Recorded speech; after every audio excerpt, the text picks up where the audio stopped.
اکنون تفسیر سوره فلق که این سوره در مکه مکرمه نازل شده است و 5 آیت دارد.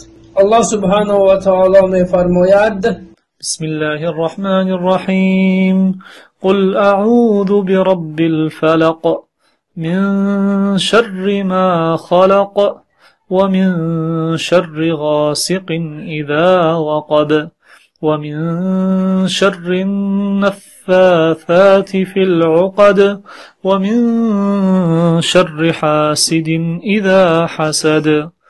به نام خداوند بخشنده و مهربان. ای پیامبر بگو و پروردگار صبحیدم پناه میبرم از بدی تمام آنچه آفریده است و از بدی تاریکی شب آنگاه که همه جا را فرا گیرد و از شر زنان جادوگر که به افزون در گره ها میدمند و از شر حسودخور آنگاه که حسد ورزد.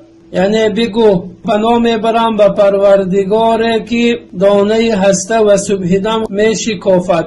من شر ما خلق، این شامل همه انسان ها، جن ها و حیوانات میگردد که الله آفریده است. پس باید به آفریننده اینها از شر که در اینهاست پناه برد.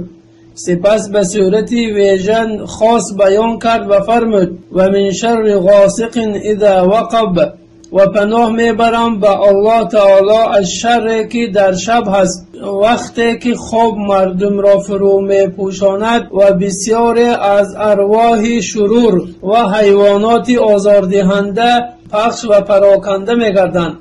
و من شر النفاثات فی العقد، و از شر زنان جادوگری که برای جادوی خود از دمیدن در گره ها کمک میگیرند و بر آن جادو میکنند.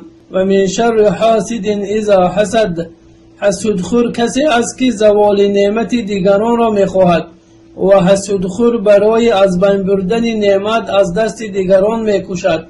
پس برای باطل کردن نیرنگ حسودخور و سلامت ماندن از مکر و کیدش باید به الله تعالی پناه برد. چشم بد نیز نوعی از حسدخوری است. کسی چشم میزند که حسودخور و بدجسم و دارای نفسی پلید باشد، پس با طور خاص و عام به الله تعالی پناه برد و بر این دلالت